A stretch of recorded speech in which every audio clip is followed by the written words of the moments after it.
We have a dog called Maud here, and she's very friendly, and she was spayed 3 weeks ago. However, her owner has noticed that she has started to become quite nervous on her walks and barks since she's been spayed. Oh, well, I'm sorry to hear that. When we have a dog which is nervous in public, we need to define, or rather to establish, what the dog is nervous about, and then to put together a little plan of action so that we can proof the dog a little more and to help the dog to settle down more in public. It quite possibly isn't related to the neutering itself. I would imagine that the dog had some nervousness in its makeup prior to that. Although, of course, when we have a dog spayed, it takes a little bit of time out of the dog's time in public, and that as a result your dog might slip back a little on the socialisation front.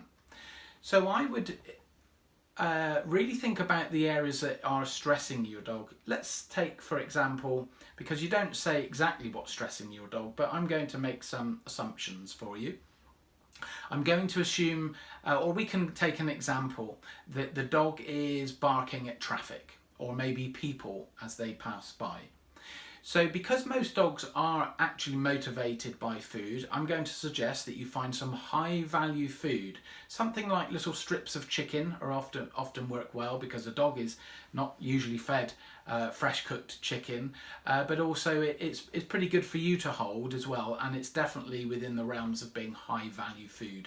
We definitely wouldn't be using bits of kibble or something a bit ordinary for this type of work, because the food does three things. It gets the dog's attention, so it distracts the dog.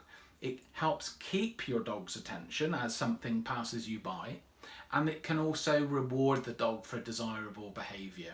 So this idea of high value food and giving it to your dog generously but in a controlled way, when you can see that the puppy is struggling with something, that's what I do. Now, let's say your puppy is struggling with people walking towards you with another dog. That's the first stage of a little process which I call the 1, 2, 3 method. So step 1 is you observe something coming towards you where you think, this could upset my puppy. So you bring your puppy over to one side, just safely, so that you can allow the distraction to pass you. And when the other person with their dog, in this instance, is passing you, you will be just putting your dog into the sit, telling him or her to stay, and that you can just gradually feed it, but on a constant basis, little bits of chicken to maintain the dog's position, to distract her, and to allow this other distraction to pass you by. And you would continue to use the food through step 2, which is that most anxious phase really for your dog. Okay. Step 3 is actually when the other dog and person has gone out of sight, or maybe is so far away that you know your puppy isn't concerned about it, and that you can see puppy is looking around in a more relaxed way. And that would allow you then to simply stand up and carry on with your walk with your puppy.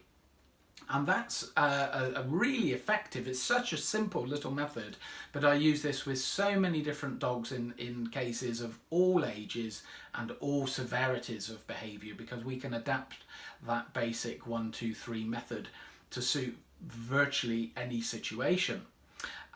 Some dogs are not motivated by food, so you might want to produce a little squeaky ball or a ball on a rope and just have a sort of gentle tussle with your dog to distract and reward throughout the same process. So find what motivates and distracts your dog and use that. But as I say, for most dogs, we would find that high value food would tick that box quite nicely.